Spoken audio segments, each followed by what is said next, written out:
Welcome, Jay, to my podcast. Thank you so Thank much for you. being here. Thank you so much for having me, Valentina. I'm so excited. Me too. I'm so excited. Thank you. So, yeah, um, I wanted to say just this that when I met you in this coaching container, I really admire and I really want to learn from you, like how yourself you are always all the time. You share what you have in your mind, which is sometimes is positive, sometimes less, but doesn't matter, and you really are yourself. I really love that. And you not just in the coaching calls, but I can see in social media, and it's just beautiful. So it's something that is really important for me to learn, and I think I can learn a lot. Wow, Just wanted to say that. thanks. It's so cool to receive that because from my perspective, um, it's like I don't notice that maybe I'm that, you know what I mean? And so it's cool to have met, like you talked about this coaching container that we're in and all the other people there, and to get the reflection back from people that I basically just met, but we got so close so fast. Um, it's been really cool to receive that and to start to like realize where I am and like what qualities that I have that I take for granted, maybe. Hmm. Yeah.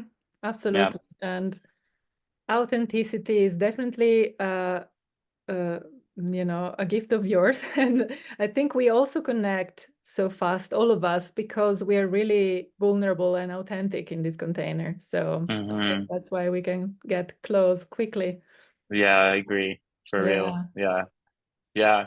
And it's funny, you've made me realize that because I've been thinking about, okay, what am I going to talk about? And I'm like, okay, I'm going to tell my life story to Valentina today. I'm like, I Yeah. went to the gym this morning. I was thinking about all that. And I realized why, and you saying this now to me, I can see now why I was able to become that because it was like a mix of two things. It's like I had the space to become who I am because Mm-hmm. my parents never forced anything on me. Mm-hmm. And also because of the journey, which maybe I'll get into after, like where I was Sure. born and then that I left. So I never got to identify to one specific place or any religion or anything like that. I really had the space to learn from my own self. Mm-hmm. And the other one is I come from a culture that's very closed off in certain ways, you know, like being like a gay man. It's just like in the Arab culture, it's just like not even talked about. It's like erased. It's like Mm-hmm. hidden, you know, and so it was a mix of like having the space to be who I am, but also like rebelling against that, like you have to hide who you are energy that exists also in the families. Even though there's love, it's still like you're Mm-hmm. told to not show who you are, you know? So Absolutely. so it created this monster of like just being like kind of like pushing the boundaries of Yeah. it's like basic stuff like you know nail polish and glitter and like fashion that's a little more queer or whatever like it's Yeah. not really like I do anything insane but from the world that I come from and also the acting side of things it's like not really welcome let's Mm-hmm. say and I always rebel against that like you know like in the acting world for example like just something as simple as my haircut right like for years well, especially when I started music that was later in my career but I started to color my hair you know like pink neon green blue red like all these crazy colors and for the acting world it's like you can't do that you have to be boring is what I think, really, so that people can fit you in these boxes. And Mm-hmm. if you're too special, then it's like people are afraid that you won't be able to. But I see it differently. I'm like, the more you are yourself and the more you stick to your thing, the more opportunities you're gonna get. Or at least you'll get opportunities that match who you actually want to be, right? Exactly. Yeah. Yeah. I really like this, the rebel in you. And so you're an Aquarius for sure, because Yes, I am. Yeah, Yeah, my these things. birthday's next week. I'm the last Aquarius of all. Right. Okay. What Uh, about you? I'm a rising Aquarius. I'm a Capricorn. Last day of a Oh wow. Capricorn, but yeah, Aquarius rising. Yeah. So your birthday was not long ago then. Yeah, the 20th of January. So Oh not, wow. we're close. We should do a Yeah. party. Yeah, we should, yeah. Okay, well, thanks so much for sharing already all of this. Hmm. So this podcast is called Stories of Awakening. So Wow. yeah, if you want to share your Oh, story, yeah, I got a good one for you. yeah, I got oh a good one. sure. Okay, so it's kind of okay. So I'll go back like as to what I was saying before. Like, I was born in Lebanon, in Beirut. Okay. Mm, And it was the war, the civil war. Like, it was like the end of it, but it was still fully happening. And my parents at that point had already lived so much trauma and like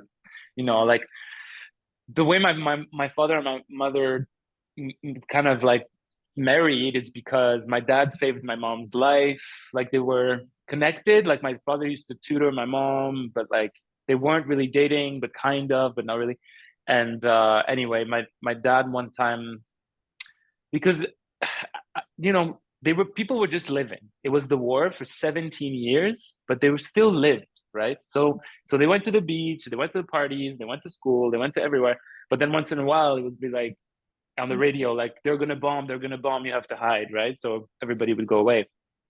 And in those moments, often you had people who were like, I'm gonna go get my mom, or I'm gonna go get my wife, or whatever, right? So it was one of those moments. And my dad, at that point, I think he was with my mom. I'm not sure, with one of my aunts, okay, from my mom's side. So, and they were young, and my mom was 16. My dad was, I don't know, maybe 20, maybe 8, 19, 20, something like that, maybe a little older. But um, there was an announcement, and my grandma and her daughters, like my aunts, my mom, they were at the beach. And so my dad was like, I'm gonna go pick them up and bring them back home. And it's funny because I'm gonna insert, because there's so many synchronicities and all those things. So I remember my mom telling me that day she had this dress that she hated, and like she wore it that day. And then this is what happened. And then anyway, my dad went, he was driving, my mom was next to him, and then my grandma and my two aunts were behind in the car. And then the bombs started dropping. And then at one point across the street at an intersection, a bomb exploded in the building, and the shrapnel reached the car, like these little pieces, but they like ripped the car. My mom got cut, like her arteries, the arm and the leg both opened, and the car got all messed up. My dad was not touched. My grandma either, and then my two aunts, they got cut like on the hand and somewhere else like that. But my mom was the one that was really like gonna basically die. My dad took her and they brought to the hospital, and she's O negative, so it's like hard to find the money. And Lebanon was just, it was the war and everything, and already it's Lebanon, so it's like you can't count on anything really, the system and all that. So it's very messy and chaotic, but still really cool, and it's a weird place. Anyways, Mhm. so anyway, she ended up getting blood from someone, and obviously she survived. And then after that, my parents got married, and then my brother was born a few years later, and then I was born. Okay. And so now, talking about all this ancestor stuff that we talk about, I realize I have all of that inside of me. So all this like fear of dying and all those, like Mhm. all this danger and all those things are like all in me. But I'm very much not that in life, right? I feel in the family, I'm the one that's the most like, I'm the youngest, so I'm like the least affected. Let's just say that. Okay. Anyway, so at one point, my parents got married and all that, and then they had an apartment, they bought all the furniture, they were paying for it like per month and all that. One day they got home and the apartment was gone, like exploded. So Oh my they were God. living in the car with me, my brother, me. I was a baby, and then my dad was just like, you know what, fuck this. And so they left, they escaped. And to this day, well, actually, they told me when I was like 25, okay, but I did not know that I was a refugee all my life. They didn't want me to know that we were refugees. So like I never had that identity, you know. So, but you know how they did it? They escaped through Italy. Yeah. Wow. So they took a train and then like got off at Italy, and then they were like holding me and my brother. My brother was 4, I was 1. My God. And my mom was super afraid. They left their whole lives, you know, and I think my mom was like 20 when they left or something. And or maybe like 22 or 23. So anyway, they literally like tried to cross the border and my mom wouldn't do it. So they like tried 3 times. And I remember my dad saying that there was like an angel, this woman, this older woman who was an angel because she just appeared out of nowhere and she asked the question to the border security. And then my parents passed. Whoa, I have Yeah. And chills. well, and then in Italy, someone came to pick them up, like some friends that they knew, and then they drove through this thing. They slept in this place. They like escaped out of the window and like whatever, all these things. And then we got to Switzerland. So from the age of 1 to 4, I lived in Geneva. Ah, Yeah, and then at 4 years old, that's when Canada was like, okay, you guys can come, and then we went to Canada as refugees and all that. So, but starting as refugees in Switzerland, but there was many miracles that made that my parents, even though they were refugee status, they still were able to get jobs. And like my mom worked in a bank, like you can't do that, but they were able to do that through, you know, the universe helping them and God and all that, which is why my parents have so much faith in things because they were always helped in a beautiful magical way like that. This is maybe why I feel like that too, and I've seen them create a whole life right out of just that. So so yeah, so Switzerland, and I think that that's also why I never identified with a culture. So like, you know, I'm Lebanese, but like I didn't grow up there. I don't, you know, it was in my house, obviously the TV and the families and all that, but I still never really felt like, oh, I'm a Lebanese person. So I feel like I had an advantage of like not developing an identity attached to a culture, you know? Because I yeah. mean, Switzerland and we got here and I was like not really from here, but I grew up here and I learned French because I was immigrant. And so I'm from here, but not really. I'm not from there, you know? So I'm in between. So I just like connect, okay, I'm just a being on this planet and that's it. And then same thing for religion because we come from like a Muslim side, but very not like extreme religious. Like, you know, my no one in my side of the family wears the hijab, you know, Hmm.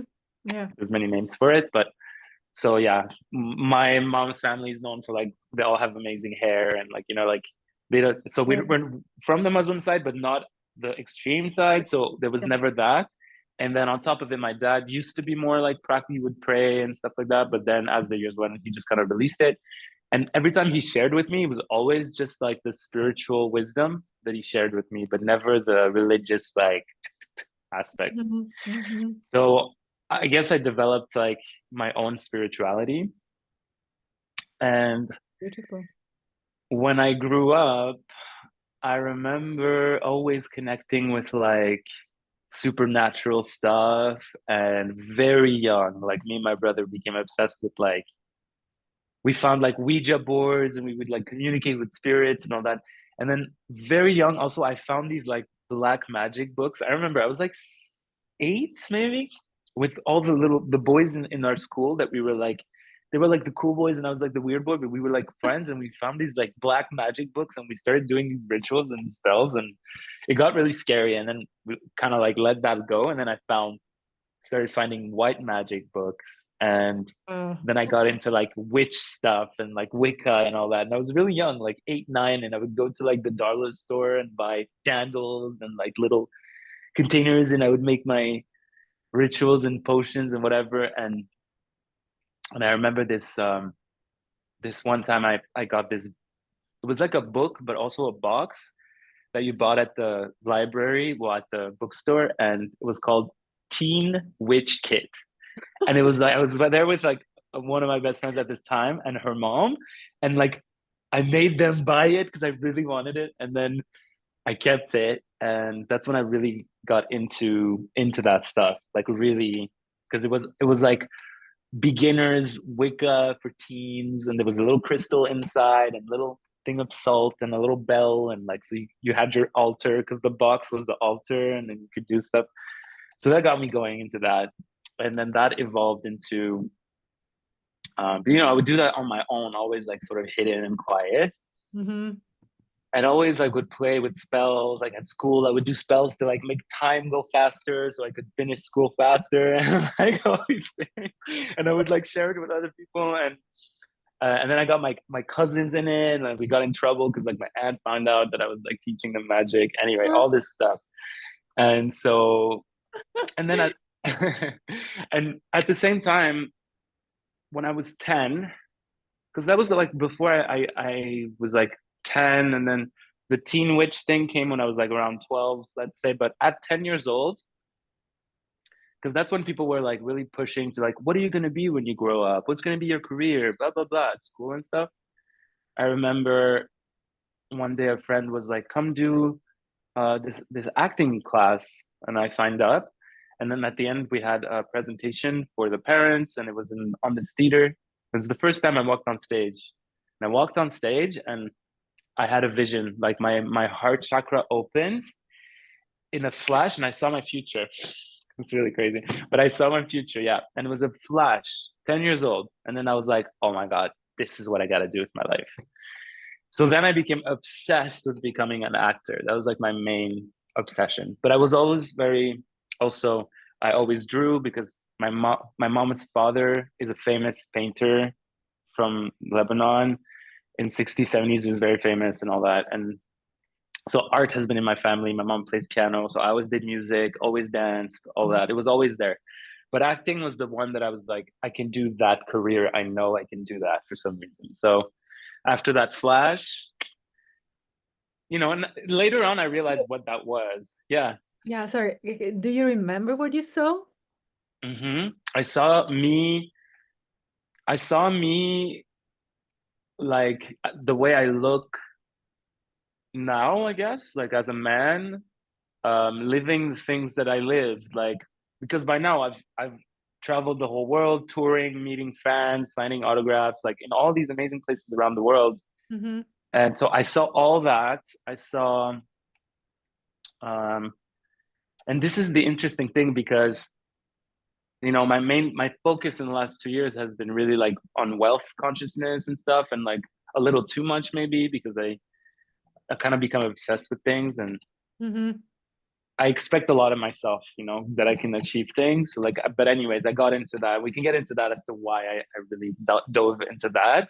Yeah. But, in that vision, I'm wealthy and I'm doing all these things. And so I know it's not fully complete, but as the years went by, I realized what that was. That was just me aligned, right? And so I just got a download like at that moment. Oh, And that feeling I realized is what brought me all of my dreams, because then it was always like going after this feeling like, okay, how do I get back to that connection?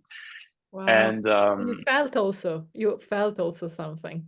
oh yeah, I felt, yeah, that's Oh, why I try to describe it like it's like a vision, but it was like through my heart, okay. and it was very quick. It was like a flash, and it really like hit me as a young kid, and like I saw all that, but also in the moment like my eyes teared up, and I was just like, Oh. whoa, what is this, And You then I became tunnel vision. So as I was doing all the witch stuff like in the background, I also was obsessively going after my acting dream at the same time, like everything in school, nonstop after school. I did all the activities, like, and the teachers. So from that moment on, I would tell my teachers, like, I'm going to be an actor. So why are you teaching me this? Like, I'm not going to use this in my life. And they didn't ever knew what to say because obviously they're teaching us things we don't need, and I knew what I wanted to do. So all this stuff, I was like, how is that going to serve me? And so they just knew that I was like the artist, and they would let me draw. Like I would be like this, just down on my desk, drawing like all day long. And wow. they would try to tell me to stop, and I would always be like, listen, if you tell me to stop, I'm not going to listen to you. So either you let me draw and I listen to you, or like it's not going to work. And so they would let me, and then I would start to like I would be able to like miss class to go practice for the show, and like I had like a good, because I was so clear as to what I was going to do, right? Mm-hmm. And all the way to end of high school, where like the counselors are trying to get me to go to a school and to have many options. And they're like, what's your plan B? And I'd be like, I don't have a plan B. Like, this is my plan. Mm-hmm. They'd be like, okay, but you know, not a lot of people succeed, or not a lot of people get into that school, or blah, blah, blah. So what's your other options? And I didn't. So, and I saw this college, I saw the theater, I was like, I'm going there. And then they were just like, you sure you don't have it? And I was like, no. So I got into it. And then I was in theater school. And that's when I was like, okay, I'm finally in school. Like, Okay. I've landed, because I was in my academy of like all the things I wanted to learn, right? The acting stuff, which had music, dance, acting, and so many spiritual practices disguised as like training, right? So yeah, Yeah. meditation, awareness, like journaling, like all those things. It was all part of my acting training. Yeah. This is what I always thought. I mean, not always. When I awakened, let's say, and realized that people do these things, I said, actors must know this stuff. Yep. Yep. Um, 100%. yeah. Okay. And that's how they succeed, because Yeah, that exactly. comes after.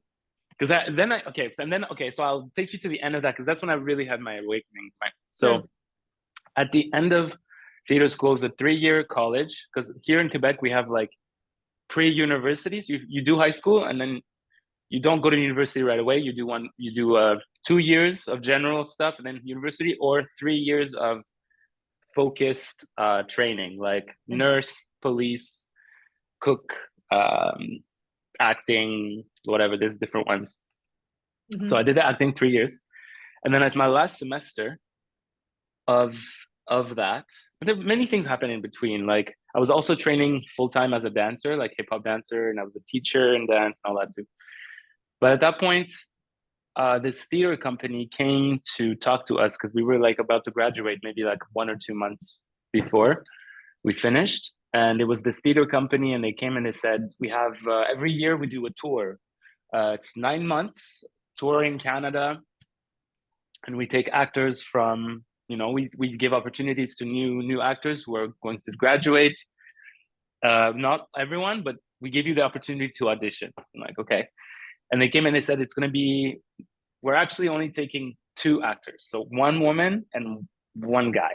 Mhm. And so there was one spot, okay, and they're going to all the schools, and they're opening to all the actors of the city and all that. And I remember being like, oh my God, I want that so bad. Like, how can I be the one? Like, how?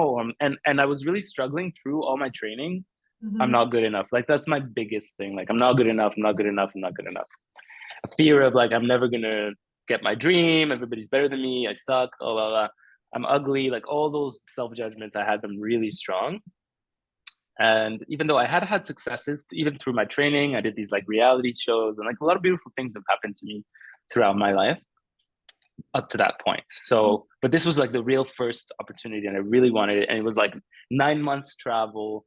You get a year contract. Like, it was just, everybody wanted it, right? There was Mhm. one spot, and it was Narnia, the Lion, the Witch, and the Wardrobe, and this other play. It was like 2 different plays, because we did like um, teenagers and like kids. It was like a youth theater thing, and we would tour the schools and the high schools. And so we had to create a fairy tale, and we had to play all the characters and transform into all of them and all that. So the audition was also like a creation. Like, you had to write it, you had to perform it, all that stuff. And I remember feeling so, I don't know how to, like, miserable. I was so miserable in that time, like, just so judging myself, so anxious, so nervous. Anyway, I like went all in, and I had the mentor at that point. She was a voice teacher, an amazing voice teacher, and she's the one that encouraged me to journal the most. Mhm. And so that got me starting to journal and all that stuff. And then I created this fairy tale, and I remember going to the audition, and I wasn't even finished theater school yet, and I performed it, and it was like this, finally this this it had happened. And then they were just kind of like silent. And then they were like, have you ever seen any of our shows? And I was like, no. And then they were like, what are you doing this afternoon? And I was like, nothing. They were like, okay, here. So they gave me a ticket to go see. They had been doing the Jungle Book because they also had like a main theater Uh-huh. where people went to see, and they had the tour. It was two different things. So I went to see the Jungle Book, and I was like, because it was magical. Like the company, they're known for like the puppets and the amazing sets and like just a magic. It's just magic. And I was Amazing. blown away. And then I was like, okay, I feel like that's a good sign, you know? Like they saw me, they were like just speechless, and they were like, okay, go see, because it was exactly what they wanted. And anyways, I got it. I got it. And I was just like, oh my God. So this was my first experience of like conscious, like, well, it was unconscious because I wasn't really sure how I had done it, but it was like, I want that. And I manifested exactly that, you know? Uh-huh. And there was one spot, and it was all these other people auditioning also. And I was just like, how do I do? I don't know how. It has to be me. I don't know how it has to be. And so that once I graduated theater school, all that, then I got into that experience. And the girl that was cast with me, she was older than me. And crazy enough, she used to live in the same building I live in now, which is like Oh, wild. And her and I got so connected, and also connected on spiritual stuff. And I remember we started touring, you know, so we would stop in different cities, and that was just amazing. And it's like all my dreams had come true. I was traveling for work, getting paid for my art, like all those things. And I remember we went into a bookstore, and I went to like the new age section, mhm. and I found this book because she was also like spiritual, and we started to connect on like synchronicities, but I never had words and names for it before. But she had, you know, she knew Louise Hay and like books like that, so she would share stuff with me. And her lucky number was very close to mine, so then I adopted it, and then we started to see so many synchronicities Mhm. on this trip, on this tour. Just so magical things were happening. And then I remember taking this one book, and I think it was called the Gaia Project. And it was like talking about how in 2012 everything's gonna change and all that stuff. And like that just like exploded my mind. And then I was also remember being like, I used to know this stuff when I was young. Like me and my brother would talk about this, and like I know this. So, and I hated reading before. So when I found books where people were saying stuff that I'm interested in, like this type of thing, because it was beyond just like Wicca and magic, it was like other type of information and, you know, new age and whatever. And I became obsessed. I bought all the books and like just went insane into that, and had many experiences during that phase that really like opened my mind, because I really started to have like these awakening experiences, like crazy things. Like I remember this one time I was with this guy in his room, and we were like, you know, he was also into journaling and communicating with beings and all that stuff, and all these books and whatever. And I was sober. I had not taken any, not even smoked weed or anything. But I remember like something opened, and I like could see the whole galaxy, like from inside the room. Like it was really, these things were sort of happening to me, and all these insane, amazing synchronicities. So yeah, so that was really like when Mhm. I guess my true awakening happened. And then I realized, oh wow, my whole obsession of becoming an actor was so that I could awaken.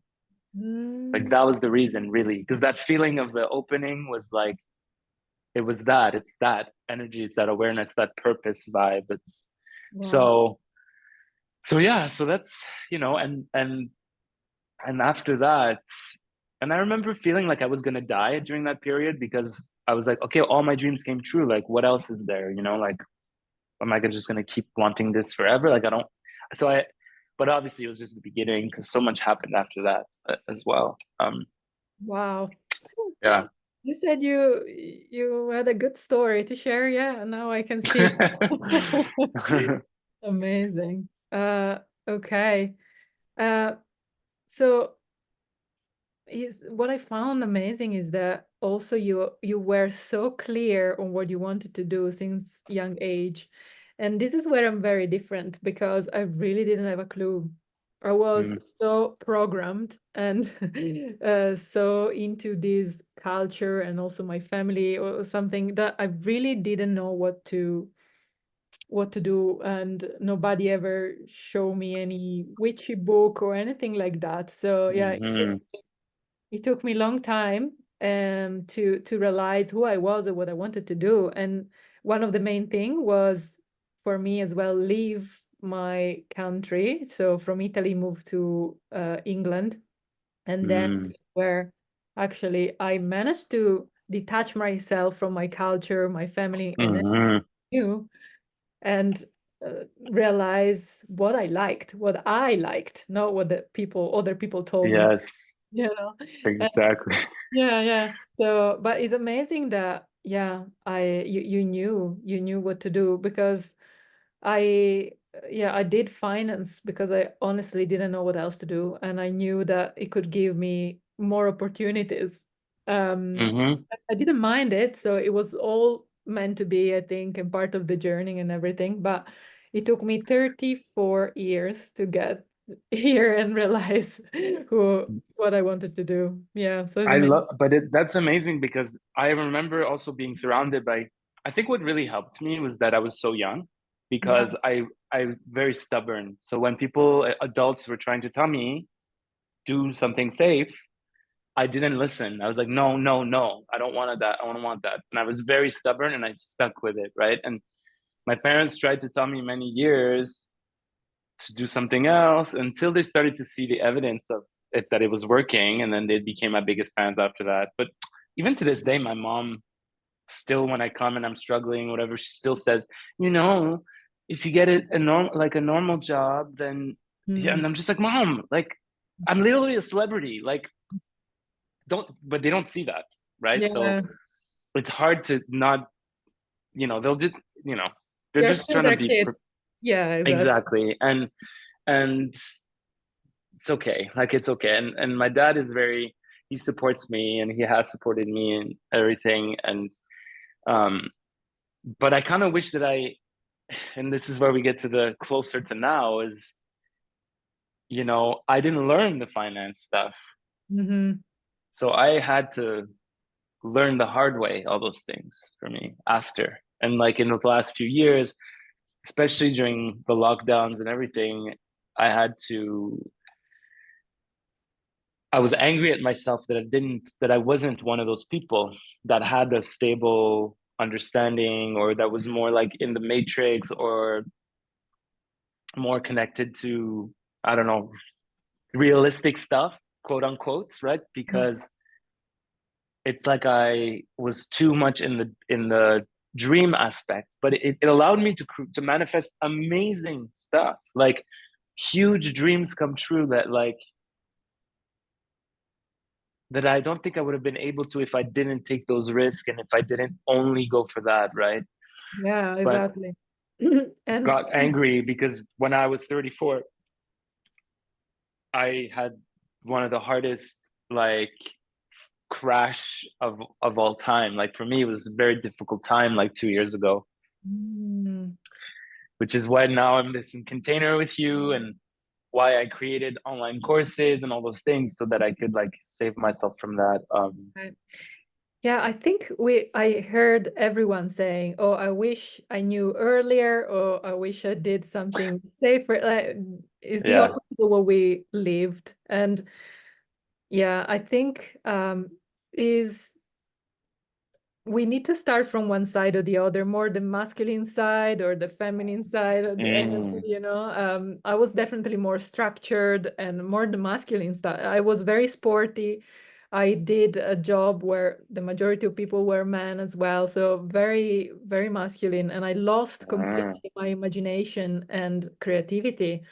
So I was saying, why did I do this? Why I could, just follow, my dreams or be more creative and stuff like that. So I think then you arrive at a point where you need to balance back what you didn't Yeah. learn earlier. So I'm going in the other direction when I actually try to learn how to be creative and less structured, So is I love it. I Mhm. found that also, even in my creativity, I had lost touch with my creativity. As crazy as that sounds, it's like, because, naturally as a child, the first thing I ever did was paper, pen. drawing, creating stories, making comic books, all those magical. I would lose myself hours and hours just writing, creating stories, drawing stories, not writing, drawing. That's like my the most natural self. And that, even though I have used my art in my career at some points, I always kept that as a private, secret Mhm. thing because I had noticed that by that point, all of my different art creations became my career and it lost its freedom almost. It's like, Mhm. okay, now I'm doing art to survive. Now I'm doing art to pay my bills. Now I'm doing art, you know? So it's like, even in the art, I lost the creativity and I still do to this day. And it's like, so yeah, Yeah, yeah, it can happen. I see what you mean because when I got into the spiritual stuff, I was obsessed. Like I'd never been obsessed by anything like this. And so I said, this must be it. This what I need to do. But when it started to be my job, it was Yes. because you have so much pressure, you put so much pressure on yourself saying, how do I make money, Yeah. how can I make how can I survive with this? So, and I didn't know anything about being an entrepreneur. I always been an employee also, and that was my mentality. So yeah, Mm, when you put pressure on your passion, yeah, it yeah. can become Yeah. like that. I get it. And connected to what I said earlier, when I awakened again and got into this stuff, and also said, okay, I want to work for myself, is the first time that I realized how, I don't know, actors might feel, or singers, or anyway, artists, because you need to, create like courses, for example, and you might have to do it multiple times until you actually succeed in the way you want. And I guess Hmm. actors might be the same. You go to audition after audition after Oh audition my gosh. until, Yeah. Yeah. yeah, and Yeah. it never Yeah. happened before.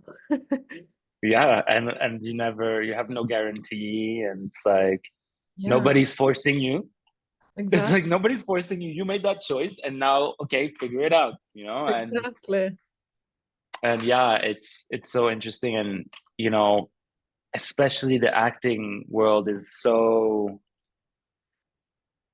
in the acting industry itself, they tell you that you're most probably not gonna succeed. That's like what they tell you in school, in classes, everywhere, and even the industry itself. And even the actors who are super successful, they also say, yeah, I'm very lucky, it's very impossible. It's like, so for me though, it's when I discovered Abraham Hicks. Okay, that's when I really took off because before that it was complicated. When I got obsessed with spirituality, like it was very complicated stuff. I got into like really like mixed, like dimension shifting meditations and all these things that were so far away from reality.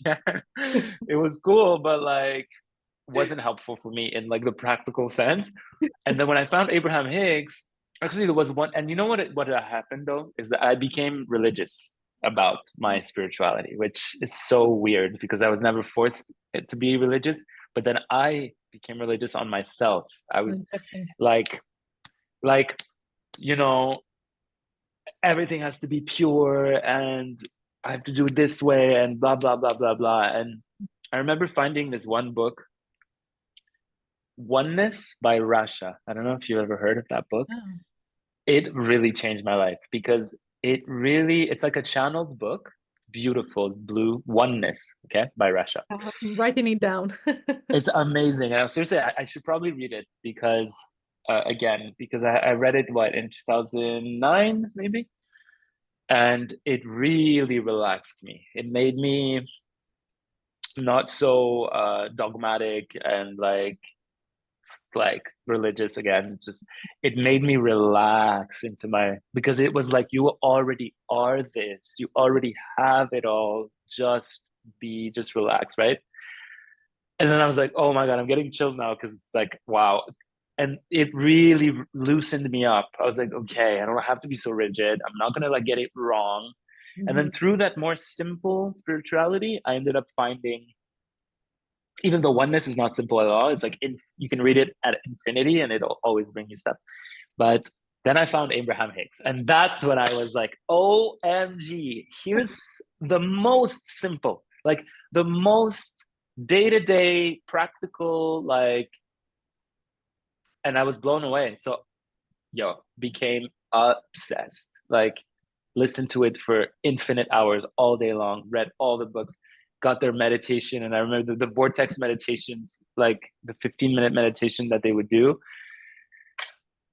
I think it really, because it really removed resistance. And so all of a sudden I just started to manifest like crazy, which I was already doing. It's just less I was less blocking myself, Mhm. right?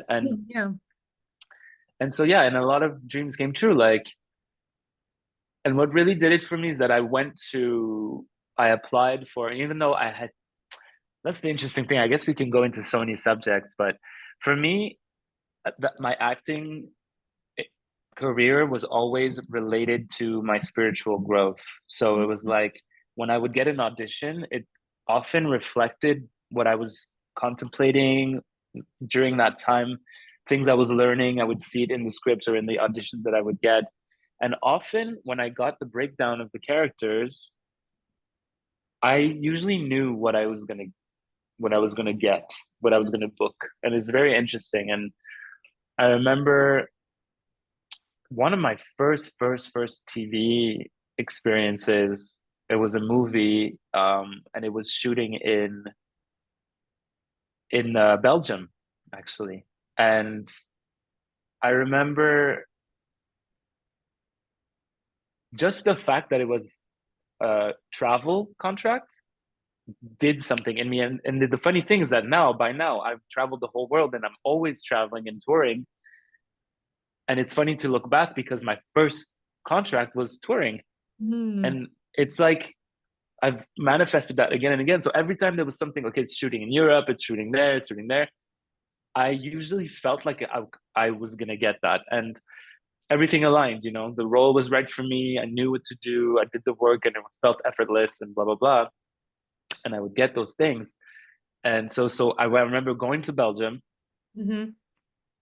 blown away that was my experience, and working with like a superstar who ended up being a monster, like dragon. Like, I don't know if I should name him, but um, an actor that taught me that what not to be, what not to do for other people when you work with them. Just like, what you hear, like the horror stories of divas and stuff, like you can't look at him and stuff like that. It was like that. And Okay. then I went and I worked with amazing people like um, Paul Walker. He was Mhm. an angel. Like a few months before he died, actually, we did a movie together. I spent 1 week with him, and he was an amazing role model. So I saw many different. Okay, don't be this, be that.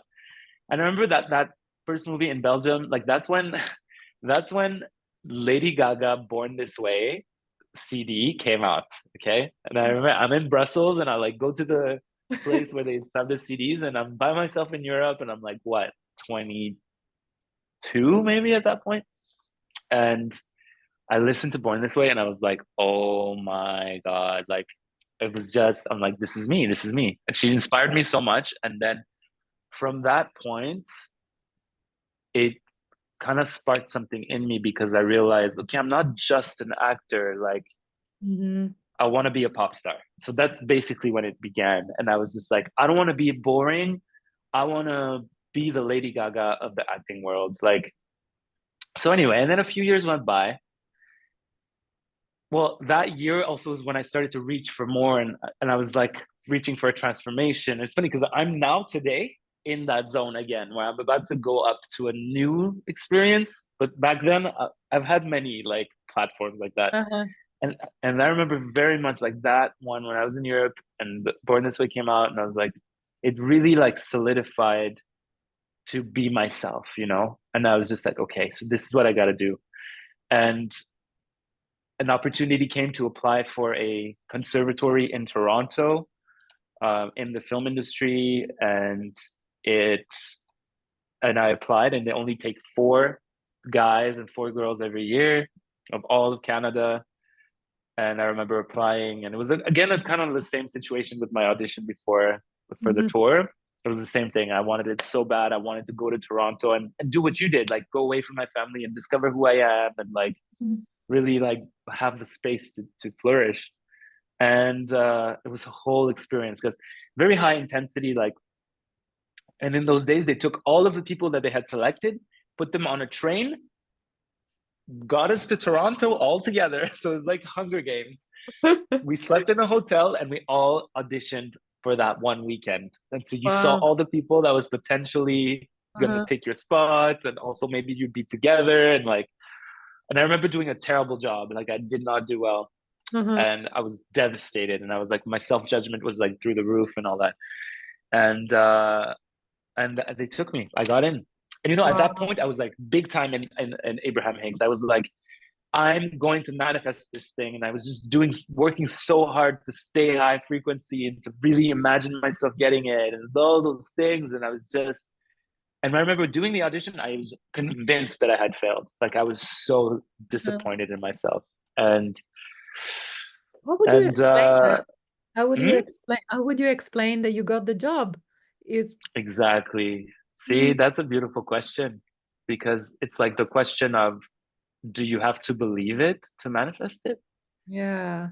Which I was sure that that was what it is. But being in this container with you, Uh-huh. um, first thing I learned was that it's not necessarily true. And Mhm. that really changed my whole like, oof. Yeah. Um, because I didn't believe it. I really wanted it. The way that I would explain it in the Abraham Hicks way is that it's like sometimes your desire is so strong that it can burst through your resistance, Right. right? And other times, um, I mean, there's so many elements. You know, I think Abraham Hicks is a little too simplistic. I would say, because later on I kind of let them go, especially during lockdowns and stuff, because I got back into the darker side of things where so I had let go of Abraham Hicks for a few years. Uh-huh. But during that time, I feel like also we can't let go of sometimes the people that will help you with, you know, the universe is the other people around us also. And they will see something in you and they will see a potential and they will give you a chance often. Mhm. And that's what happened more than once, because when I walked out of that audition that I had totally bombed, like totally bombed, Mhm. I walked out about to take a huge breath of like, I failed. And then Jade, they ran after me and she said, come back in, which never happens. They brought me back in and they gave me another chance to do it again in a Uh, different way. And they said, just try it this way, like let go, because I had these like props and I was like rolling a joint or something in the scene. They were like, let go of all that, just do the scene, just say the words, just be here. And I was like, they gave me that chance, right? wow. And then years later, when I'm doing Shadowhunters, which is really the show that like really took off my whole career, um, and I have so many synchronicities I can tell you about all that, because the universe has been there, like in a very strong way. Yeah. But anyway, I want to know also that. Shadowhunters, they brought me back in a few times, Mhm. like they because and they was as they brought me back to audition, and they said, put your head down, like they brought me back so that I would, instead of act like this with my head up, they said bring your chin down and do the scene like that, which never happens either, but they really wanted to give me a chance.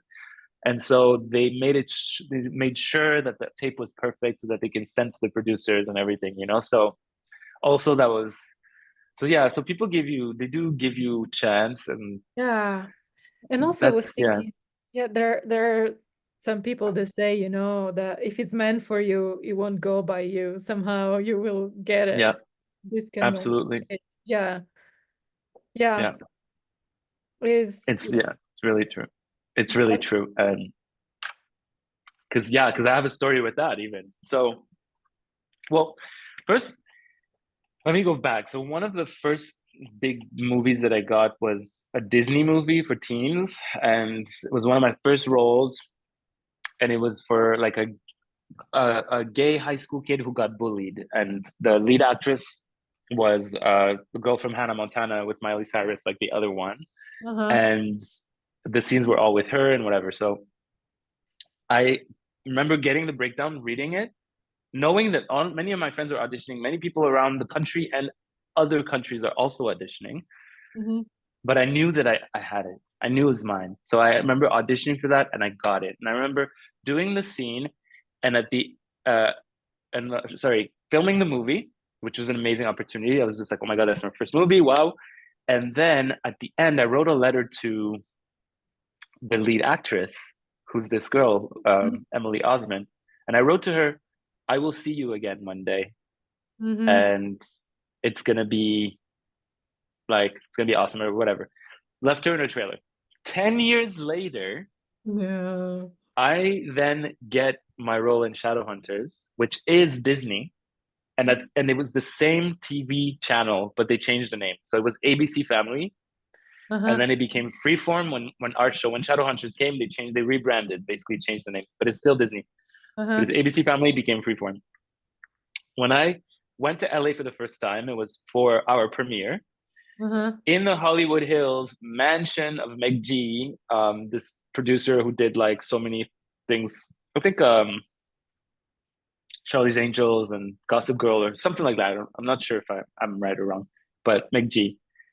Um, that's my first experience of LA. It's just like the ultimate success, and I remember realizing like, wow, I'm living it, and I'm not anyone different. I'm myself, and it happened in the way where I get to be exactly myself with people I love, experiencing that. And I always had this sense that I had to be someone else to succeed, right? Or become this other person that's like, but it's not true. And every time that I didn't get an opportunity, I was trying to be that instead of just being myself.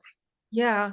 And I think so many people have fear of success or fear of having a lot of money because they fear they will become greedy or someone else. But Mm-hmm. I think Yeah. it's And true. Money really expands who you it, are already. yeah, And it I think, amplifies it. yeah, and the same probably your career in this case, right? Same thing with fame. Yeah. Exactly. But listen to what happened then. So then I'm there and I'm at that party at that mansion in LA. I'm just like, well, we're celebrating our show. And Were you feeling comfortable? Sorry, just to know, were you feeling, oh, this is my place? well, yes, in the sense that, my friends from the show, like I love them, they're my family. And by that point, I was comfortable with them. Okay. But I'm very anxious when I'm in like a networking situation. I'm very awkward. Like I'm not a person that's going to be going to like talking like, hi, thank you so much for having me tonight. And like trying to get some sort of Right, right. business. I'm Uh-huh. not that way at all. I'm usually very awkward. I stay in my corner. I kind of even hide. Like I had my rap party for the show that I'm on now, 2 nights ago. I went. It's mostly all the production people, right? The actors were not like the main focus. It's like the main people is the production because they see each other every day. It's their job, right? I Yeah. come in and out. And my character wasn't there all the time. I'm in almost all the episodes, but very little. So don't Hmm. really know anyone. There's many different storylines, so I don't really whatever. I literally was there 1 hour a night, and then I escaped. I didn't even stay. Like I said hi to people that I knew, most people I didn't know. Then they're awkward too, so it's like you have to be the less awkward one because they're gonna be awkward and then not even gonna say hi. So anyway, it's all these dynamics. I ended Hmm. up leaving. Like I ended up hiding most of the time and then just walking out, pretending I was going to smoke a cigarette, and then went out. Or just left. And then it was Okay. like, fuck, am I avoiding? Like, but I'm Uh-huh. like, no, I'm just not this person. Like, Uh-huh. and I know that that's not how it works. You're not gonna meet someone at a party and get a job. Like that's not usually how it works in this industry. Okay. Usually the people who are hanging out trying to network, trying to get like that's who's there often, and stuff like that. So, and I've always been like, your work is going to speak for itself, and it's all Yeah. about alignment. It's Yeah. alignment. It's not about sucking up to someone at a networking event. Like, it's zero that. Totally agree. And Okay. so listen to what happened. So I'm in LA. It's the premiere of our show, blah blah blah. And then I go to the bar, and as I'm there, I'm seeing all these celebrities, and I'm like, oh my god, that's the guy from Mean Girls, and oh my god, that's the. And I get to the bar, and I turn to my left, and who's there? Emily Osment, the girl from the movie that I did 10 years ago. And I just go and I go, hey, and she turns and she's like, oh my god, you're the guy who wrote me the letter. And I said, yeah, I told you I would see you one day. And there we are Uh, celebrating this new hit show that I'm part of, and her show is also on the same network, so that's why she was there. wow. So all these things like that, yeah, and that's just one of like infinite stories that I can. Oh, and here's another. So Buffy the Vampire Slayer Yeah. was my ultimate obsession show. Like, that's really what created me. And Shadowhunters is actually based on a book series, fantasy books. Okay, kind of like Twilight and Harry Potter Uh-huh. and all that. And Cassandra Clare is the author. And when I read the books, I was just like, this is Buffy. Like, as Wow. different as it is, it's definitely Buffy. And I remember she came to us while we were shooting the show. But then at that party in LA, she was there again. And I said, you're a Buffy fan, right? And she said, yeah. How did you know? And I said, I read it all over the books. And she said, Mhm. yeah, I was like obsessed with Buffy, and I definitely put it in there. And I was like, oh my gosh. So this show for me, and I also always knew I was going to play an elf at some point. This show was really my Buffy, because I that's something I really desired, to be in a show that impacted me in the same way. And now I'm like, that's what happened, touring the world, doing Comic Con, and sometimes I see the cast of Buffy, and I'm just like, wow, I'm No. here living that, and like, it's it all came from that. Like, it's just, yeah, Wow. and You're the ultimate manifester. Really so magical. Uh, no, that's amazing. And I was thinking about that too, the Shadowhunters. I will watch it. I'm very scared of these things. I don't sleep at night. I will watch it all just because you're in it. And uh, I thought that is really kind of spiritual too. There are like, yeah, shadows, shadow work. definitely, yeah. And Yeah. Buffy, like, in Buffy, there was a character called Willow who, she was, she started off as this really awkward geek girl, and then she discovers Wicca, and she becomes an epic witch. And also she discovers that she's queer, Ah, and I really related to her, and that's what really got me into like being serious about magic, like that it's real, and wow. and so it really helped me in that way. And I think, and yeah, it's definitely that. It's definitely, but what I've started to realize, because when I first started, magic and manifestation stuff, at first I had the idea that we see in Hollywood, that magic is like flashy and like, Mhm. things happen or whatever. And yes, it can be kind of like whoa, but the real magic that we experience is very different. It's like subtle. It's like, it's like a hologram, and so it's not Yeah, a little the shift. same. Yeah, Yeah, just little tiny shift mid. of awareness. Yeah, absolutely. Yeah. Yeah, Um, that's so yeah, amazing. it's like a metaphor when we see it on in those fantasies. Because we know that's why people love them, because they know that it's real. They Exactly. know that this stuff is for real. Subconsciously, they know it. Yes, Yeah, exactly. everyone that loves Harry Potter is definitely a witch. Exactly. Exactly. And it's, and sadly we live in a world where like they're pretending like it's not real, and Yeah. making us feel like reality is boring and just Mm-hmm. not exciting, right? So perfect way to make us go and experience these movies and these things where like, wow, like, imagine, so that we can Yeah, connect to that part of ourselves. exactly. Well, since you were talking about this, I think this is your job probably also, I don't know, I don't want to speak for you, but what's your legacy? What's your ultimate dream if you want to Mm-hmm. share it? Wow. Yeah, I think. you know, I kind of know that one of my destinies is like to inspire people that dreams come true. Like Mm-hmm. that's what I really know. And for that to happen, it's like my own dreams have to come true. Mm-hmm. And then I get to just be a person who knows that that's true and then share from that place. And that's how I inspire people. Mm-hmm. Um, Something that happened to me that really made me kind of lose that is, so remember, there was two parallels. The parallel of me that's like a witch, right? And then the parallel of me that's like the actor and like Okay. that person. So all of those continue and one goes with the other. So I start to manifest success and um, start to do it consciously and it flows and whatever. But meanwhile, I'm also having all these struggles and not really understanding money at all. Mm-hmm. And I'm totally not in the gratitude side of things. I'm like, Mm-hmm. maybe I'm in the forced gratitude, but Mm-hmm. I'm not in the true gratitude. So like it's like almost never enough, right? So I book these roles and oh my God, I didn't tell you this one. Okay, so there's so many, I tell you. So when I graduated from that conservatory in Toronto, Uh-huh. which was 6 months, I was trained by the acting coach of Kate Blanchett. Okay, she came and she gave us these workshops and she really like revolutionized the way that I work.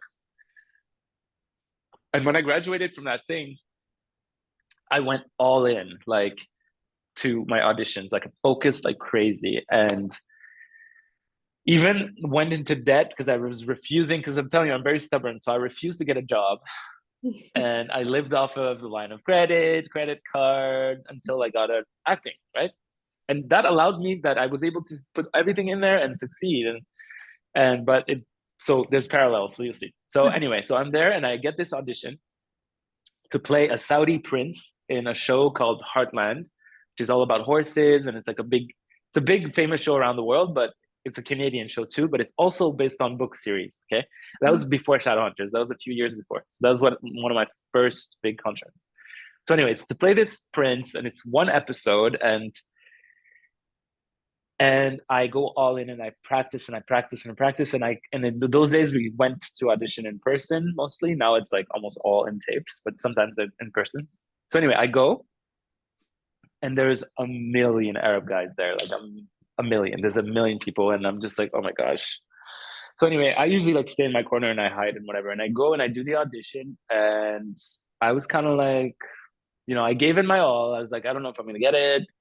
I was more focused on because we also have to say, hi, I'm Jade Hassouné. I'm 5'7". I am with Glenn Talent Management, and which I just now I'm better at it, but like I hate that. And I was like, they're gonna judge me and they're not gonna see my work because they're gonna say, no, that's not him. Anyways, so I remember that was my focus. Oh my God, my slate, it's called the slate. My slate was so bad, they're not gonna hire me. I book it. Okay. Now you have to understand that during that week, during that month, during those months, I'm literally like 18 hours a day listening to Abraham Hicks. Okay. Every single day. And I'm just like fully feeling, okay, my dream's gonna come true. My dream's gonna come true. I'm gonna book a big role. I'm gonna book a big role. I'm gonna get money. Because I'm living off credit card too at this moment. And I'm just like, oh my goodness. And I'm calling my dad because I have no money and all those things. And I book it and I go and I'm reading Abraham Hicks still at that moment. And I go and it's in Calgary. So they fly me again. It's a flying one. So they fly me over there. I'm like in this hit show. I'm shooting the first episode of their season 7. I'm just like, the car that I'm driving is a convertible yellow Lamborghini. That's my car in the show. Mm-hmm. I have horses. I'm a prince, right? I'm a billionaire prince. And so I shoot the scene and it's going well and whatever. The director's this man and he has really amazing eyes, like gray, pale blue eyes. Like he has a really amazing vibe. He really loves me, whatever. A few days later, I'm on set and I'm like just sitting in my chair, and then the director comes and he says, "Hey Jade, like what are you doing?" And I'm like, "What?" He's like, "There's something you're doing." And I'm like, okay. He's like, when you come on set, like the energy just goes up. Like I can see something in your eyes. Like, what is that? And then I said, well, and I'm getting chills. I'm like, do you know and I go to say Abraham Hicks, and he goes, Abraham Hicks. Oh my God, I'm obsessed. I listen to all the recordings every 2 weeks. I'm like, me too. Like, I have the book here. It's like, oh my God. Oh, she's like, okay, that Wow. makes sense. Now, thing is, you have to understand that, like, at that moment, that's all I was doing. I was using the Abraham Hicks stuff to manifest my acting. Like, that's all I was doing. So the fact that I got this role out of all the people that auditioned, Yeah. got to go there, all Uh, this incredible stuff, and then that he's like Abraham Hicks, like, that just proves everything to me. yeah. That's And amazing. then that one episode became 2 seasons. I stayed for 2 seasons on the show, and like, it launched my career. It was one of the first, also really big ones, that because there's so many fans and all that. And then, um, yeah, and it's funny because in the books, the girl, the lead, she like leaves her husband to go stay with the prince, and they Mhm. kind of did that in the story, but they didn't really fully good. She went back with him and whatever. So yeah, so see, that's another proof. Like, I just have infinite like that. Like RuPaul's Drag Race, one of my biggest goals of my whole life was to be a guest judge on Drag Race, and it literally happened in Wow. Canada. But it's Drag Race with RuPaul, and like RuPaul says my name, and like I got there's like all these epic things that just manifest.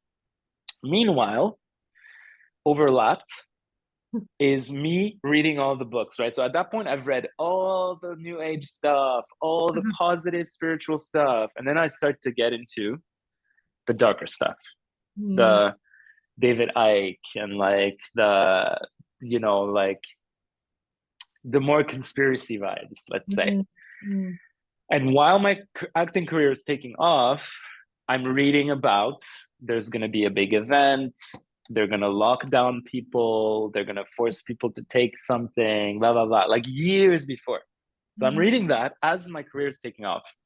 And mhm, I'm like, kind of pushing it aside because I'm like, I don't care. Everything's working for me. I'm like flying business class around the world. I'm like signing autographs. I'm like getting so much money, but I'm not.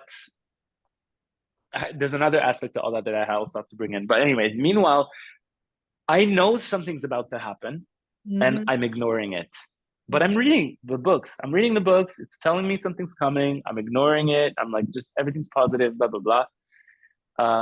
And then in that period, what happened in Shadowhunters is that when I was hired, I'm hired as a Canadian, okay? And the Canadian system is designed to save money for the Americans. Mm, So they save on their taxes. They don't have to pay everyone a lot of money mm, except the American actors. mm, So, yes, I was on a hit show. Yes, my career took off and I became famous really quickly, but I wasn't receiving the same cash as mhm, my friends were on the show. And that was very difficult for me. right. Because also I didn't have any understanding of money at all. So I was spending my money like just out of my unconscious patterns. Mhm, I never had it. But when I looked back, I had the most of it I've ever had in my life. I mhm, just didn't know, or I wasn't aware, I wasn't using it right. And I was just too focused on the difference between them and me. Even though they were my friends I was with all the time, it's like I was trying to keep up with them. They had a private jet, okay, that Disney got for them or Netflix got for them. I don't remember, to bring them to these places. I wasn't invited to that. I had to pay my own flights. I had to show up in LA. I wasn't even invited to LA. I had to be like, can I come to the premiere? Like, because the Canadian thing and even the system, the Canadian people, everything, they want you to not, because in Canada it's like a celebrity. What is that? Like, you have to just be a humble person. We can't be a celebrity. That's Americans. It's so fucked up. Like I was telling you. So I was being like pushed down and not wanting to. And the show was a big. Also, like Disney, they were honestly, it was a big mess. Like mhm, they were not nice. Like it was just they were treating me like I was worthless and like so much stupid stuff. Like instead of like raising my salary every year, they were reducing it. They like removed my trailer in season 4, like such stupid stuff that it just shouldn't do. Like I didn't have a name on my chair until like the last season. I was like, anyways, like such stupid stuff, but that affects you as a human because Yeah. you see how they're treated and there's no other reason. But they also get paid 10 times, and it's like my friends, because they're on the show, they're getting paid like 30,000 an episode US or like 50,000, and so they start joking to each other like, oh, I bet you like an episode amount that blah blah blah. And meanwhile I'm just there and I'm like, I'm literally receiving like $700 that day and they're receiving like 30,000 or some shit, you know. And I'm just like, that was really really hard for me. So also the show was very heavy Instagram. That was the promotion, like Instagram, and that just lifted all of their followers, all of their stuff. And it was very rare that they would promote me, like very very rare. But when they started to catch on that I was like a fan favorite, because I'm the elf, like everybody loves the elves, but I'm never always there. It's just little bits because the elves are always mysterious. You don't really see them that much, but when they see them, you're obsessed, right? Um, so it was rare that they would promote me, and so there was like I would see my friends like Instagram followers go up. They got to the millions, and I'm like, meanwhile, I'm at like 492,000 at that point.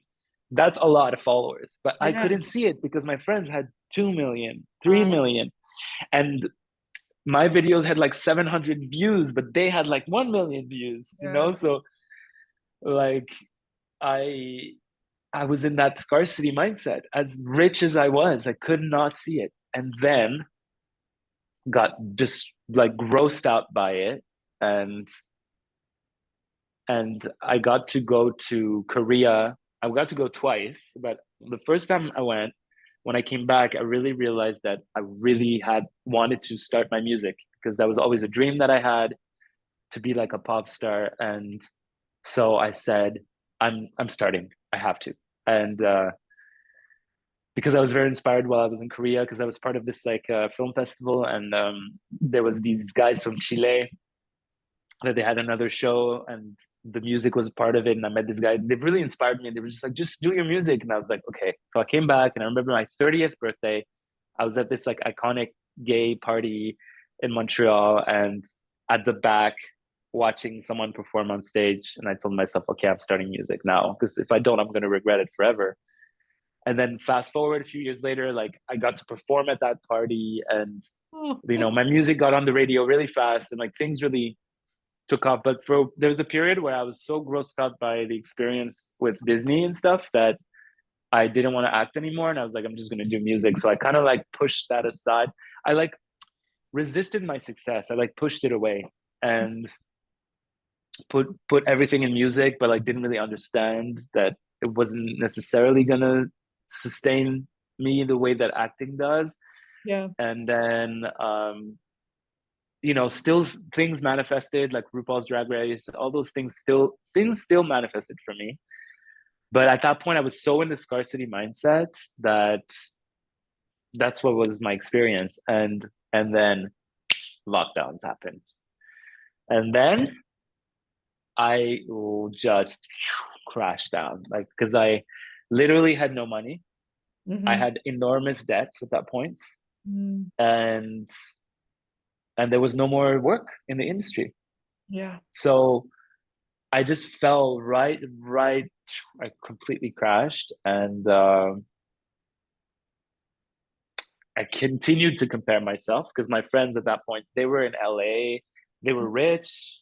Like Mm-hmm. one of my friends, he had made it already $1 million that year, Mm-hmm. and I was touring with them. Same thing with like doing Comic Cons and all that stuff. In those events, it's like everything has to do with how famous you are. It's like you're not famous enough to get this contract, but you can get this, right? So while my friends maybe they're making 80,000 a day, I'm making 15,000, which is fucking amazing. But they have business. Sometimes I had business class flights, but sometimes no, I wasn't good enough to have I could only have economy or whatever. It's like rich people problems, but like it affects you a lot when you're experiencing that. So Yeah. meanwhile, I'm doing the same work, same thing that day. I just know that they're receiving like 10 times more. And it's just, yeah. So anyway, To so me, then love, yeah, sorry. To me, no, go for it. that's really maybe proof that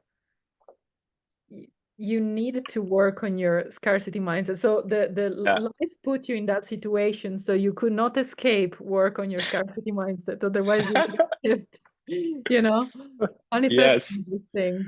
100%, a Yeah. 100%. And so much like that happened too, where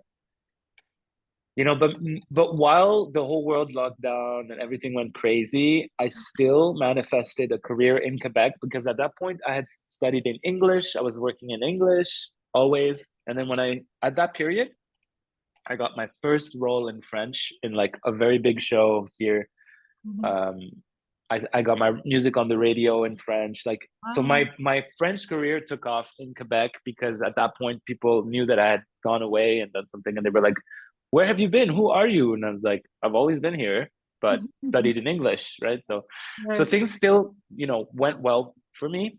Um, but I was so focused on the money, and you've seen me this whole year, like this past 4 months, like how obsessed with like money I am, but Hmm. obsessed like I want to figure this out.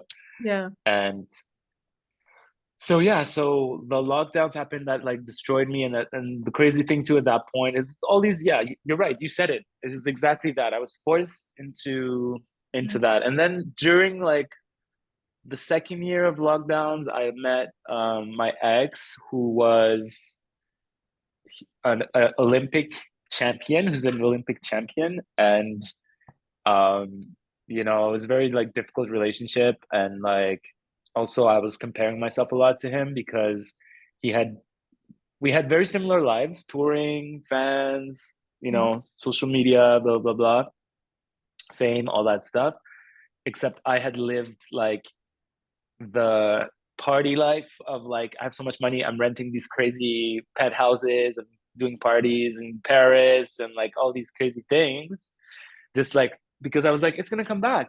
Because Mhm. right before lockdowns, we had tons. At that point, it was the peak of our thing. So even though I had spent like all my money from the summer, I still had another thing in London, another thing in Paris, another one in Belgium, another one in Milan, another one in Germany, another one in Korea. So I had all these contracts lining up, and I knew each time I make like 20K, 15K, and I have business class flights, so I could just transfer the flight money, so I could just take the $3,000 from the business flight instead of them booking it, and then I can book whatever I want and take the money. Like, so it was like that. So I was like, I don't need to save my money right now. I have all these contracts coming. Yeah. Boom. Yeah. And then even one of my contracts that I had just gone to Belgium and I had like 10K or something they owed me, they escaped. They destroyed, like they didn't pay me. So I had no, like literally no, like I was just, Yeah. so then it forced me to that. And I started dating this guy. And then he had lived the opposite, training since he was 16 years old, only everyday training, receiving money for training, Hmm. everything paid for him, his building, Hmm. paid, everything paid, Hmm. and just saving money. Like, boo, boo, boo. He had 3 properties. He was younger than me. Like, so I had this comparing. Meanwhile, I'm thinking, oh my God, my career is over. Like, because the industry is dead right now. I don't know if it's ever going to come back. Yeah. They're about to impose all those things, especially in the industry, was the first who like they put the passport health thing to work, and I was just like didn't want that. So I knew that it was over for me. So I went spiraled down into this like depression of like my whole life's over.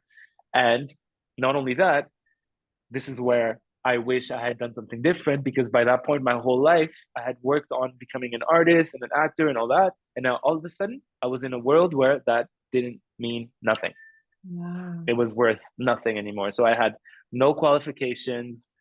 Like, I really thought also that it was over. Like, there was no more coming back. you know. I thought it was like, okay, the world is changing forever at this point. And even though I had successes and, you know, I was like performing at Pride and I was still succeeding, I was just completely depressed and darkness and negative and like suicidal even. Mm. And yeah, and then the guy dumped me at the worst moment of my whole life. Literally waited till I got this loft, left me here, and like replaced me the next day with another Lebanese guy that looks just like me. And it was the hardest thing my whole life. Like it was very difficult. So that all sparked me into well, really asking like the universe for help, because at that point I was like, I'm gonna kill myself. Like this is, I'm over. Like I don't. And then I remember getting a tarot deck, and then started to learn tarot. And then that night that I first started to learn the tarot, I received the guidance from my higher self, and it was like online course. Mm-hmm. And I remember because I was at my parents because I couldn't stay alone at that point. Otherwise, I would have killed myself probably. And I ran upstairs to my parents' room and I was like, guys, I know what I'm gonna do. I'm gonna create an online course. And they were like, oh, that's a good idea. I'm like, yeah, I'm gonna teach people who want to become actors, like how to do it. You know, that's what I know. And so I started to find coach. I found coaches, and one coach particularly I really attached to him because during COVID, like I was looking at a lot of content from people who were like speaking up and helping others and whatever, and he was one of them. And then I ended up like falling on his thing one day, and it was a free challenge. I took it, and then I bought his workshop, and then after that, it led into, so from the moment that I had the idea to create the online course, exactly a year later, I created it. Like I launched it. Wow. And by that point, like I had taken a 6-week program with that one coach, and he helped me create a 6-week program. And then, yeah, and then I launched it, and it was successful. I made like 10K the first launch, Wow. and that was the only time that I did it because I am a manifesting generator and I don't like doing things twice. So I ended up like relaunching it.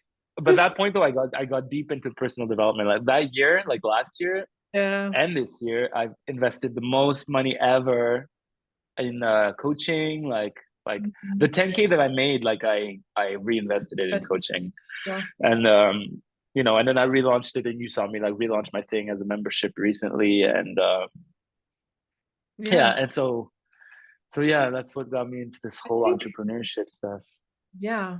And I think, I really see these challenges as painful as they can be. They really teach you something. And maybe this is what you need to get into to maybe develop that side of yourself that you were saying that you didn't Yeah, have.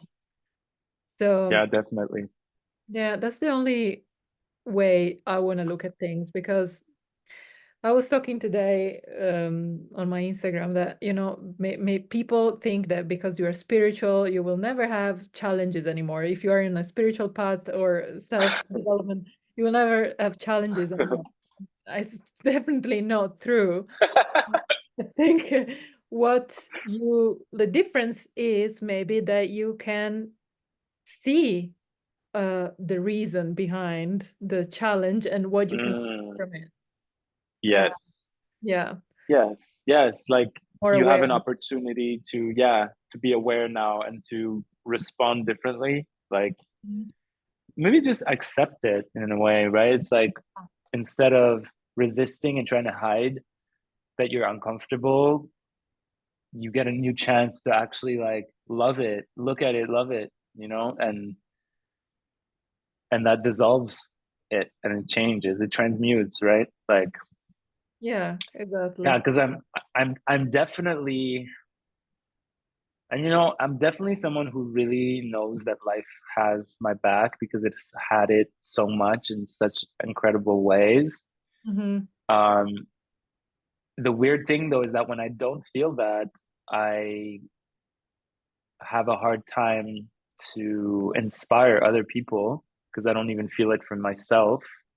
Definitely. So when I put myself in this situation, because I created this program that was like, become an actor using manifestation. That's my program, and people were like looking for it, and you know, I know I've helped people and that they really appreciate it. It's just then it makes me feel like, but I don't even believe it for myself.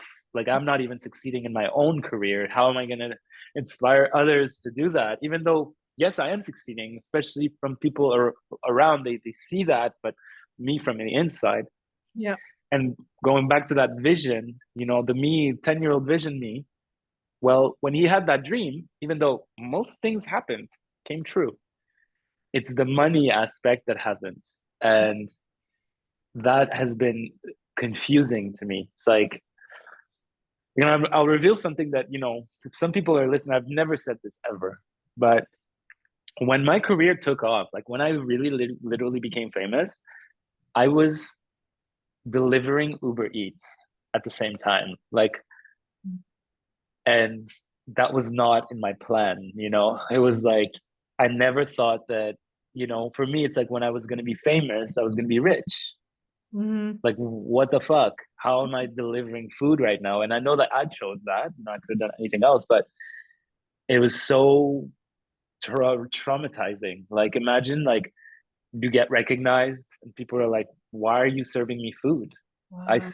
you're famous. Like, you should be rich, right?" That's even how I thought it should be.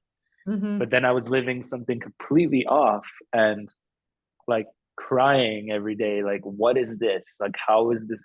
What is going on? And you know, I made a decision like a few years ago that I was never going to Uber Eats ever again. I'm going to find other solutions to do that, right?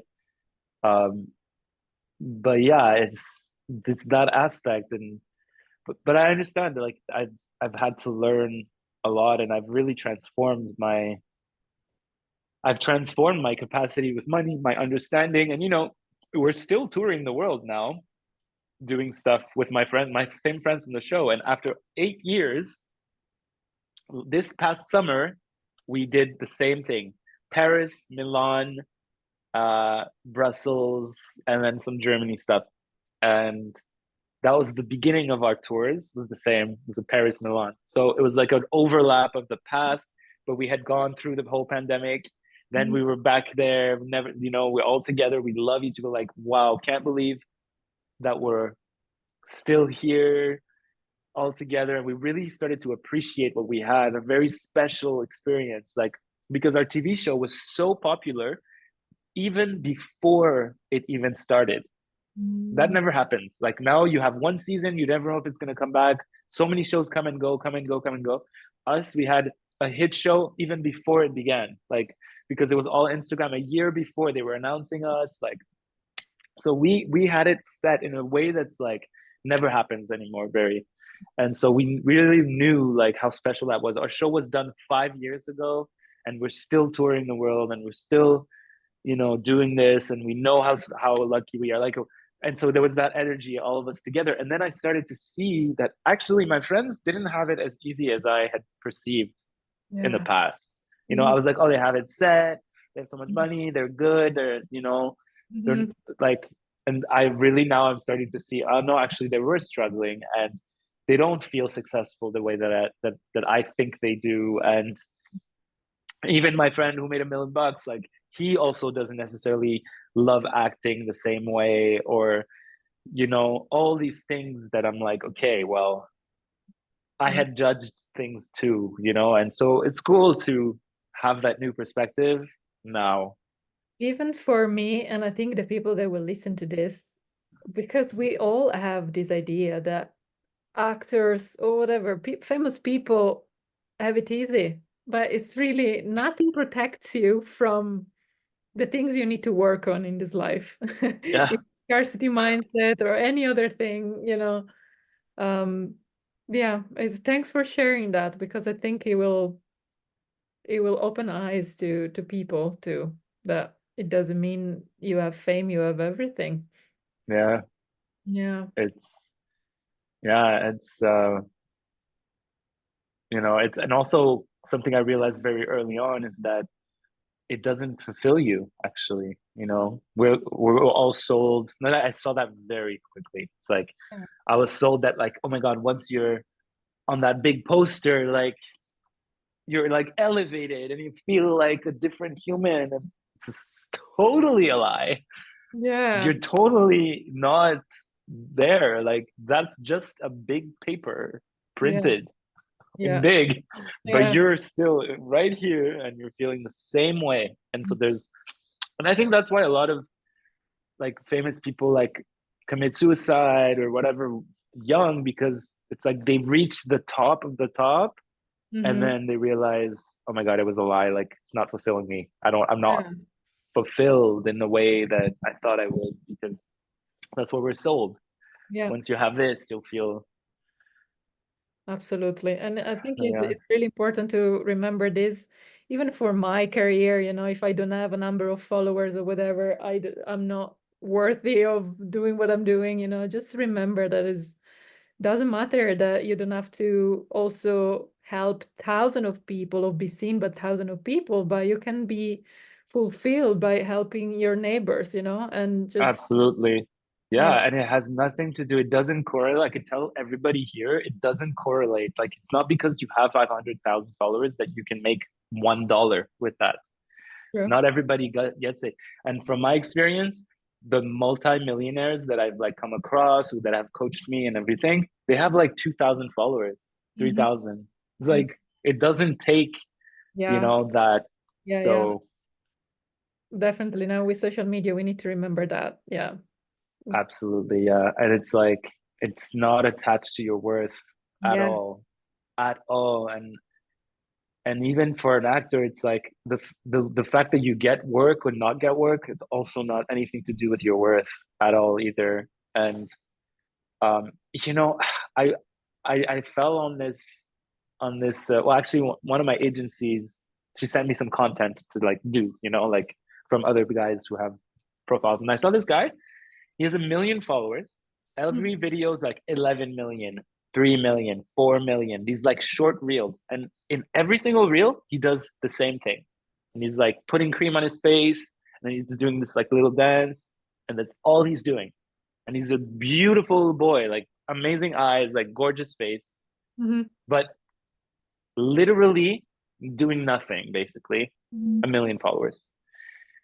And like 11 million views on a reel. Like it's a lot of, and it's not just one that's really took off. All of them, 1 million, 3 million, 4 million. It's the same video, but different. It's different takes of the same thing. And Yeah. I'm just like, it opened my whole mind of, wow, like I was so in my little box of what's possible, because here's something completely, I would have never imagined that it could succeed that way. Yeah. And it has nothing to do with anything, because it's not, because he even knows that that's not him, that's not his worth. He's doing a stupid video Mhm. putting cream, like Yeah. Yeah. he has so much more value in himself, but yet that took off like crazy. And then some people that are like doing great work don't necessarily get that. So Yeah. It's I think we are learning how all of this is working right now. And really, I yeah, think my training is really not attach my worth to number of followers or even money that I make, or friends that yeah, I have. You really need to, yeah, feel whole regardless everything else. And then it will come. But it's not easy. It's not yeah. a And that's, big yeah, world it's of not people. easy. Mm-mm. It's the actual work we're doing, right? It's like feeling good about our lives. And for me right now, it's really like, okay, I realize that I'm not, I have these incredible peak experiences spread Mhm. out throughout my life, like amazing stuff. Feel on top of the world, I feel fulfilled, I'm happy. And then I've really realized that in my day-to-day life, and I remember you had said that on one of the calls that we had, the coaching calls. And when you said that, I was like, that's exactly how I feel. It's like my day to day doesn't feel fun. Like I wasn't having fun in my day to day life. It's like, why do I need to have a premiere, have a Comic Con event, or be on a hit show to feel happy about my life, and because that's not going to last. That lasts for a little second. um what's important for me right now is to feel happy in my day-to-day boring life. Like that's where I want to feel happy and fun. And Yeah, yeah, so learn how to find what lights you up in everyday life, and really yes. grateful for everything. Don't expect anything, but really grateful for anything.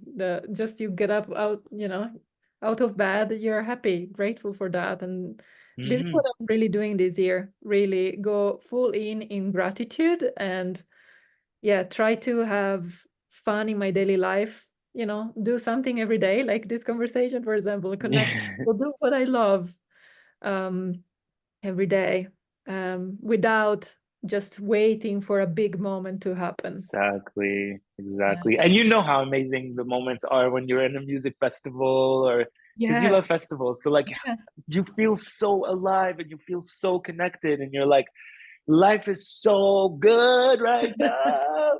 You know, Exactly. I can't wait to be with you at one of those. And so I want every day to be that, Yeah. because that's what is real. And something I'll tell people listening, like if you think that being an actor, being famous, and or an artist, and going and doing a red carpet and all that stuff is fulfilling you, well, I'll tell you exactly what this is for real. That moment that you see, like red carpets and like fucking amazing fashion, and I'm wearing this designer and magazine shoot and all that, it lasts like 10 minutes. Not even 5 minutes. Two, 3 minutes. You show up, you say, Jade, we're ready for you. You go, everybody's like, Jade, look at me, look at me. You just take 2, 3 photos. That's it. You walk away. Hmm. And then literally the party starts and they're already taking down the red carpet. Like they're removing it. And it's just a fleeting little moment. It's not like, oh, you're there and it's da da da. Yes, there'll be a reception. Yes, they bring food out. You have some drinks. You talk to people. It's Yeah. fun. Maybe there's a show, and everybody goes home. And then Hmm. you're alone, and it's just normal, literal, normal, mundane life. Like you go from a glamorous moment and you go outside and it's just regular life. People are taking the bus and nobody gives a shit about what you just did. Like they're living life, you Yeah. know? So Yeah. yeah, we all end up in our regular moments. You all get back in your car after, and even if you just met Madonna or whoever, you just get back to your car and it's just regular life. Yeah. And that regular life is what we need to make magical. Yeah. Exactly. Yeah. Exactly. Yeah. Thanks so much for sharing this. I think it's very useful. Many people might know it, but I think hearing it from you and talking about it is really useful, I think. Yes. Yeah, because unconsciously we know we all follow some kind of fame, whatever that means for us. Yeah. Yeah, for sure. Yeah. Not Well, that not that it's not fun. It's yeah, still really fun to do those sure. moments. Like it's just they won't give you the satisfaction that you think, Yeah. the You need long to term. create it Yeah. within. Yeah, that's the Yes. yeah, Yes. exactly. Great. Thank you so much for sharing all of this. Is there Of anything else you course. want to add? Something that you're gonna do next? Someone to invite there? Yeah, I mean, people can check out what I'm doing because I do a lot of different stuff on my Instagram. I think that's the best place to go, to be Mhm. honest. We'll add the I don't know link. when people are gonna hear this video, but I do have my program that I've created to become a professional actor. I created a manifestation academy for actors. That's a membership, and you get the 6 week program as part of that as well. The thing is, like, I haven't reopened the doors for that yet. I am creating an experiment, which is like my first weekend retreat, and it's only focused on like transformation, like energy transformation. I had asked you to come on and be one of Yay! the guest experts, and I'm excited. that's happening between February 16th to the 19th, Mm-hmm. which is not this weekend, next weekend. Yep. Um, and I'm probably going to create more of those. I'm just testing that for the first time this time Great. around. And yeah, it's going to be sharing. I just want people to have a moment to really like reset their energy and move some energy, right? And using the techniques that are actually effective. Like, Mhm. EFT is an amazing tool, because you see like instant results in your body. Absolutely. Breath work, same thing. And I'm having Marley come on, who's also one of our buddies. That's so cool. And then yeah, and I'm offering just like these this flow, and some tricks for people who are going to be interested to learn from me in the way that I've applied all of those things. And like, I know for certain that dreams come true. Like, nobody can tell me otherwise, because I have all the proof that I need. So I go from that place. So that's one of my powers, is like speaking from that place, because it's so undeniable for me, even though there are periods, in between, where you do feel some sort of doubt and whatever, but it always comes back in such a strong way. It's undeniable. It's like, you know that's the most beautiful part. It's like, some people have heard me say the words like, I will be doing this thing one day, and then they see it, even though it seems impossible. Yeah. So yeah, so that's like one of my strong things, so I can bring that in. And I love bringing people together, so it's gonna be a cool weekend. It's also my birthday weekend, so that's gonna be really special Yes. also. So cool. And then yeah, and then we'll see. I don't really know what else is coming. I've shot a few movies. I have new music that I've been creating all year. Just don't know when any of that's gonna come out. So yeah, maybe my Instagram is the best place to Yeah, go for that. Yeah. your announcements. Okay. Well, thank Mm. you so much again for being on Thank my you so call. much. It's been so fun. It was fun. Thank you. Yeah. Okay. Bye, everyone. Thanks for listening. Bye. Bye.